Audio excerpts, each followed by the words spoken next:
नाबालिगा के वीडियो को तोड़ मरोड़ कर प्रसारित मामले में चर्चित 7 पत्रकार हुए पेश। गुरुग्राम डीसीपी वेस्ट को व्यक्तिगत रूप से पेश होने का आदेश। जियोमॉर्फ वीडियो प्रसारित करने के मामले में चित्रा त्रिपाठी, अजीत अंजुम, सैयद सोहेल, अभिनव राज, ललित बड़गुर्जर, सुनील दत्त, अभिनव राज समेत सभी आरोपी अपने वकील के माध्यम से न्यायालय में पेश हुए। वही मामले में बीते 16 अप्रैल के आदेश के तहत 5 पुलिस अधिकारी को बेलेबल वारंट तथा 2 पुलिस अधिकारी को गिरफ्तारी वारंट के तहत गवाही हेतु पेश होना था तथा सभी आरोपी पत्रकारों को बचाने के आशय से साक्ष्य को नष्ट किए जाने पर पीड़िता पक्ष के वकील धर्मेंद्र मिश्रा के द्वारा दायर अर्जी पर पालम बिहार थाना के एसएचओ को पेश होना था। 6 जून को कोर्ट की कार्यवाही में पालम बिहार के एसएचओ के पेश नहीं होने पर पीड़िता के वकील के जोर विरोध दलील के बाद न्यायालय ने डिप्टी पुलिस कमिश्नर वेस्ट को व्यक्तिगत रूप से उपस्थित होने का आदेश जारी किया है। अब आइए सुनते हैं वह पूरा बयान।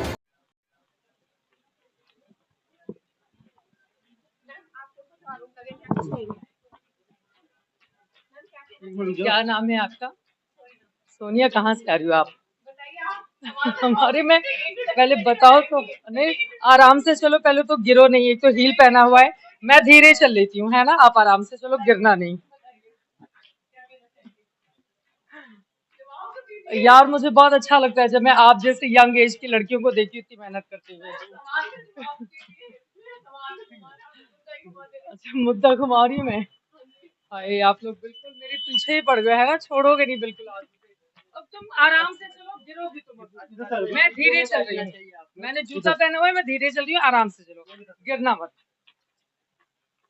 फिर दौड़ रही हो तुम। एक तो इतना हील पहन के रिपोर्टिंग नहीं किया जाता है। आपके स्टूडियो में बैठने चाहिए, मैं तो वहाँ पे इंतजार कर रहा था। नहीं, सरकार बन रही है, इसलिए स्टूडियो में बनना चाहता है। मैंने आपको कहा ये तो इम्पोर्टेंट टाइम था।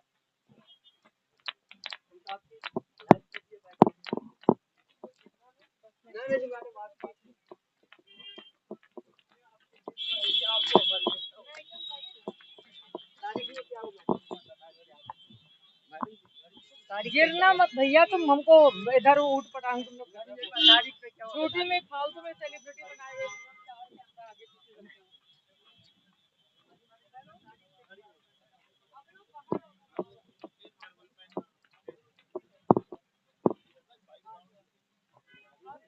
नहीं देंगे, आप नहीं देंगे, वो हमारे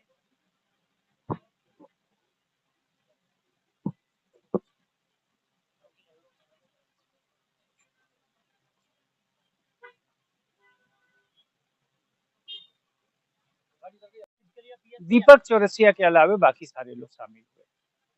आज की कार्रवाई में कितना सेटिस्फेक्शन आप अपने आप को दिख रहे हैं? जो पीड़ित पक्ष है वो कितना अपने आप को दिख रहा है आज की तारीख?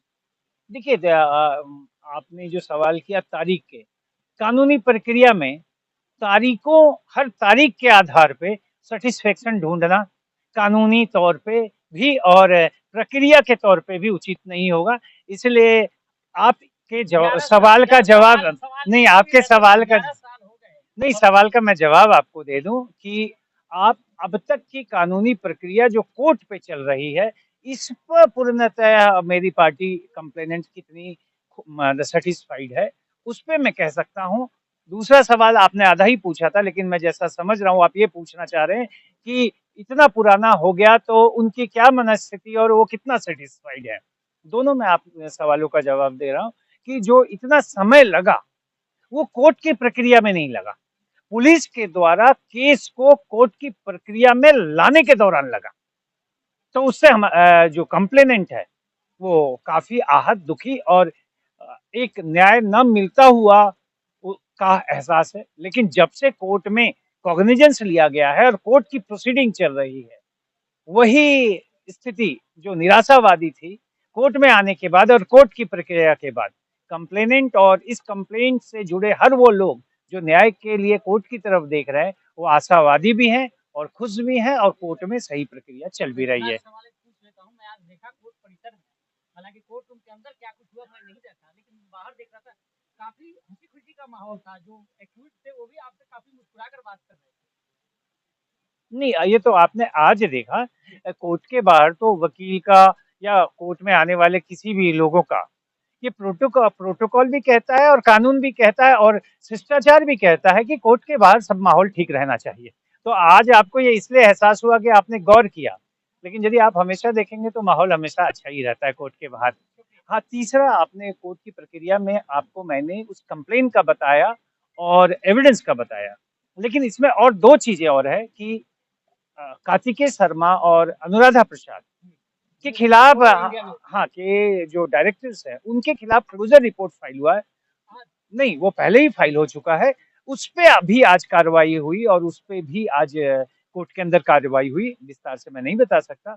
और तीसरा एक 340 का अलग से पिटीशन है एक अक्यूज्ड के द्वारा कोर्ट में गलत बात रखने का, तो उस पे भी आज कोर्ट के अंदर कार्रवाई हुई और उसमें भी आगे कार्रवाई की तारीख तय हुई। तो ये सारी चीजें आज कोर्ट में सुबह से अब तक हुई है और कोर्ट की प्रक्रिया अब जो है अगली तारीख 3 जुलाई के लिए रखी गई है।